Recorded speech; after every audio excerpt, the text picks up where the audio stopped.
Hello. आज के video lecture में हमारा टॉपिक है ऑक्सिलियरी मेमोरी।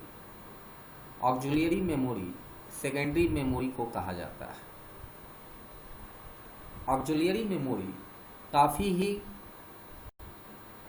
कम कॉस्ट होता है इसका, और इसकी जो स्टोरेज कैपेसिटी होती है वो काफ़ी ज़्यादा होती है अगर हम इसको कंपेयर करते हैं मेन मेमोरी या कैश मेमोरी से या रजिस्टर से या बफर से। तो in comparison of main memory जैसे रैम हो गया, रोम हो गया, रजिस्टर्स हो गए, बफर्स हो गए, कैश मेमोरी हो गया, तो उनसे अगर हम कंपेयर करते हैं तो इसका कॉस्ट कम होता है। और अगर स्पीड का कंपैरिजन करते हैं तो ऑक्सिलियरी मेमोरी की स्पीड काफ़ी कम होती है, लेकिन इसकी स्टोरेज कैपेसिटी काफ़ी ज़्यादा होती है। आज के दिन में मार्केट में जो कंप्यूटर सिस्टम्स अवेलेबल हैं तो उसके अंदर 4 to 8 GB का रैम आ रहा है, और उसी के अकॉर्डिंग उसमें कैश मेमोरी और रजिस्टर्स या बफर्स की भी कैपेसिटी होती है। लेकिन आप देखेंगे कि इसमें जो हार्ड डिस्क कैपेसिटी है, जो सेकेंडरी स्टोरेज डिवाइस इसका होता है आज के कंप्यूटर्स का, वो 1 टेराबाइट्स का होता है।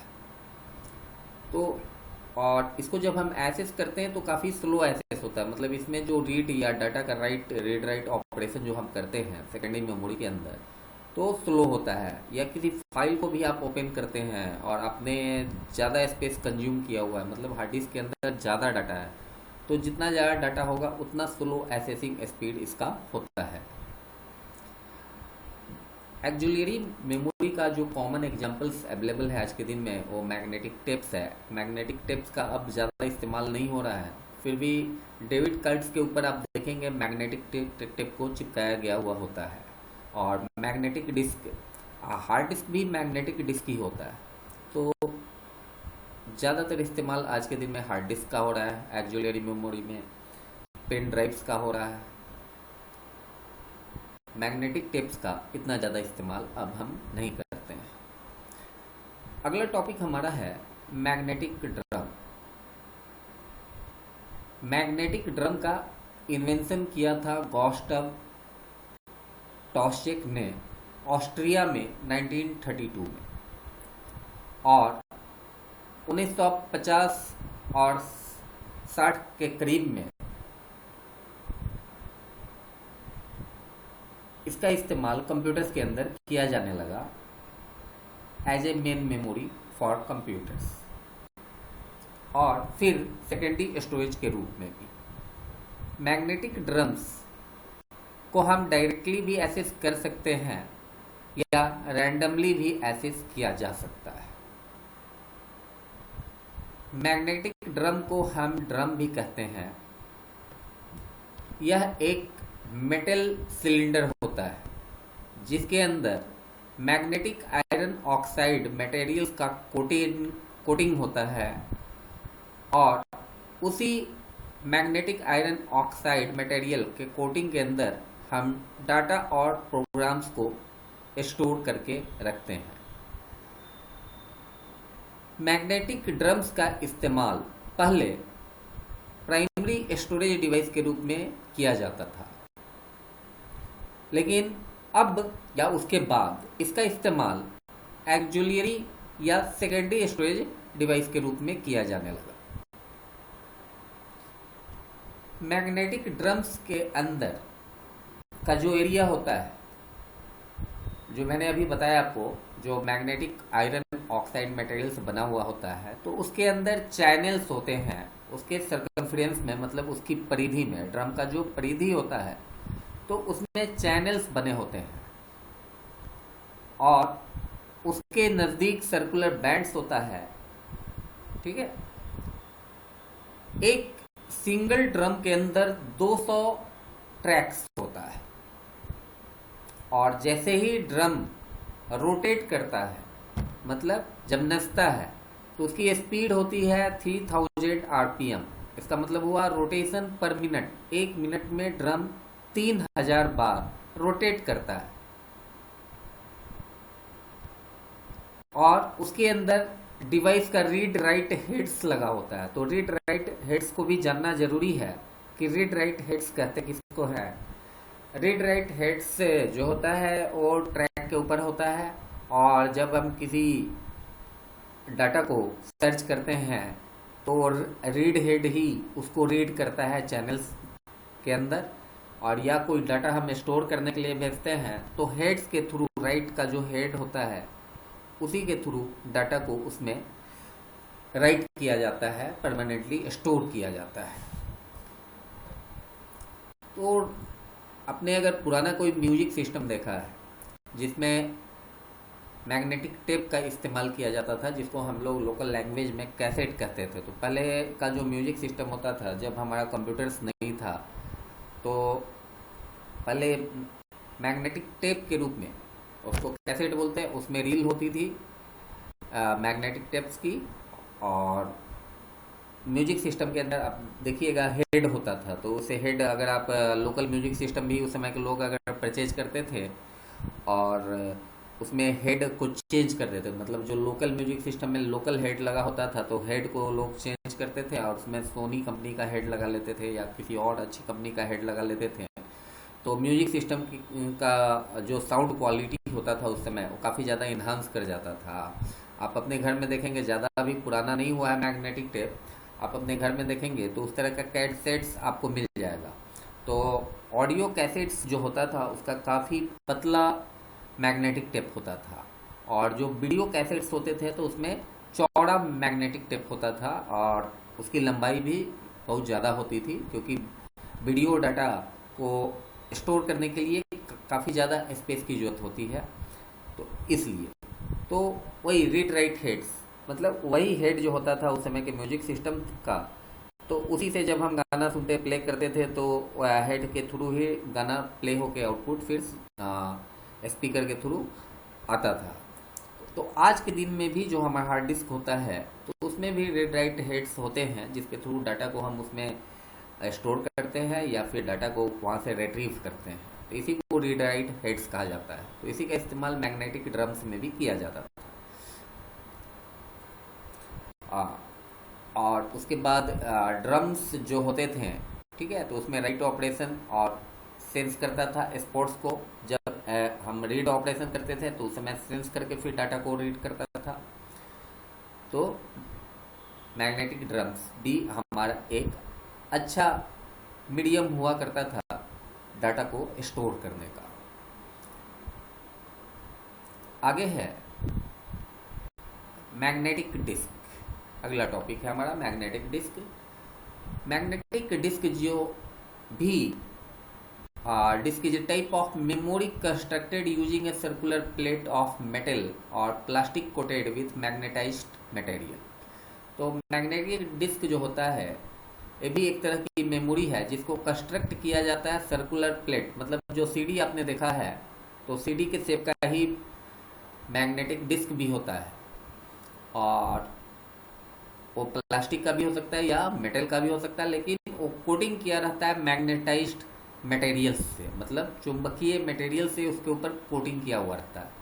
तो मैग्नेटिक डिस्क के अंदर उस तरह के आप देखते हैं हार्ड डिस्क जो हमारा होता है तो पूरी तरह से सील होता है, लेकिन उसके अंदर मैग्नेटिक डिस्क ही होता है जिसके अंदर डाटा को हम स्टोर करते हैं। और सेंट्रल पोजीशन इसका देखिए डायग्राम में आपको यहाँ दिख रहा है, तो इसमें स्पिंडल होता है, हार्ड डिस्क के अंदर स्पिंडल होता है जिसमें वो मैग्नेटिक डिस्क लगा रहता है, और एक हार्ड डिस्क के अंदर 3-4 मैग्नेटिक डिस्क भी लगा हुआ होता है, और उसके अंदर जो मैग्नेटाइज्ड मटेरियल्स होता है तो उसी में हम डाटा को स्टोर करते हैं। और इसके स्टोरेज कैपेसिटी को बढ़ाने के लिए, मतलब एक प्लेट है तो पहले जब निकला मैग्नेटिक डिस्क तो उसके एक ही सरफेस पे हम डाटा को रीड राइट करते थे, लेकिन उसकी स्टोरेज कैपेसिटी को बढ़ाने के लिए फिर क्या किया गया, उसके दोनों साइड, मतलब सीडी जैसे आपका है तो सीडी के दोनों तरफ हम डाटा को रीड राइट कर सकते हैं। तो उसी तरह मैग्नेटिक डिस्क में भी जो मैग्नेटाइज्ड मटेरियल होता था तो दोनों तरफ लगा हुआ होता था, जिसके कारण क्या हुआ कि दोनों तरफ हम डाटा को स्टोर कर सकते थे मैग्नेटिक डिस्क में।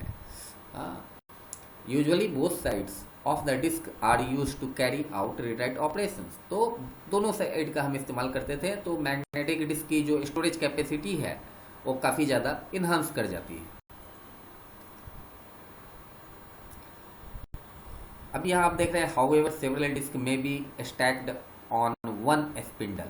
आप देख रहे हैं एक स्पिंडल है और इसके अंदर आप सेवरल मतलब ऊपर नीचे थोड़ा स्पेस दे के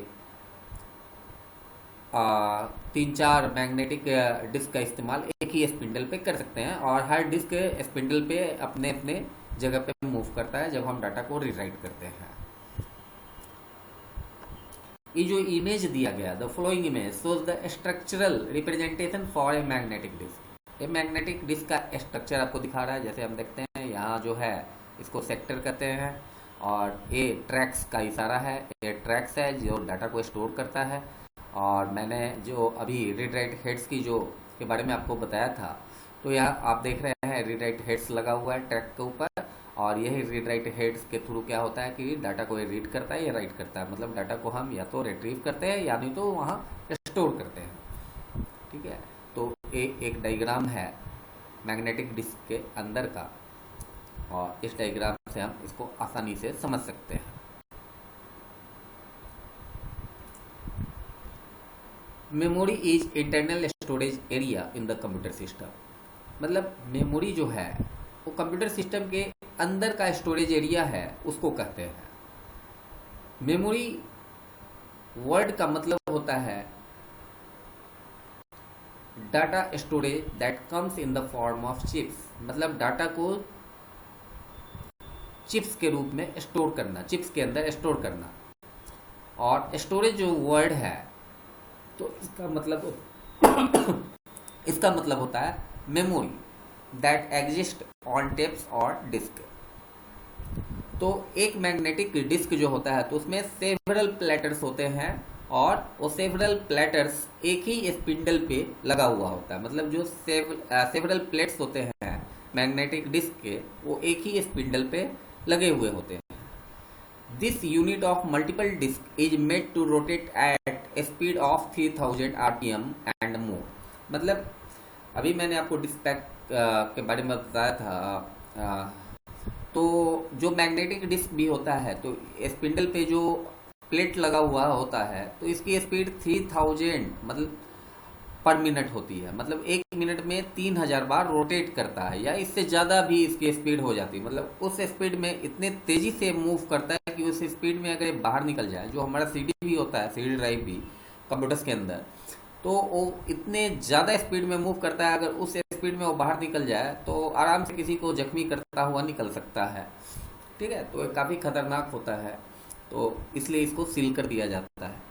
When multiple disks are packed together, a number of read-write heads are used. अब आप देख रहे हैं कि अगर हम 3-4 रीड प्लेट्स का इस्तेमाल करते हैं एक ही स्पिंडल पे, तो आपको उतना ज़्यादा, और बोथ सरफेस पे है तो दोनों साइड हमको क्या देना होगा, उसका जो रीड राइट हेड होगा वो दोनों सरफेस पे हमको देना होगा। जैसे एक मैग्नेटिक डिस्क है तो उसके दोनों सरफेस में अगर डाटा है तो एक रीड राइट हेड ऊपर होगा और एक रीड राइट हेड उसके नीचे भी होगा। इसी तरह अगर हम 4 मैग्नेटिक डिस्क का इस्तेमाल करते हैं तो फिर 8 रीड राइट हेड्स का हमें इस्तेमाल करना होगा। ठीक है, डाटा को राइट या रिट्रीव करने के लिए।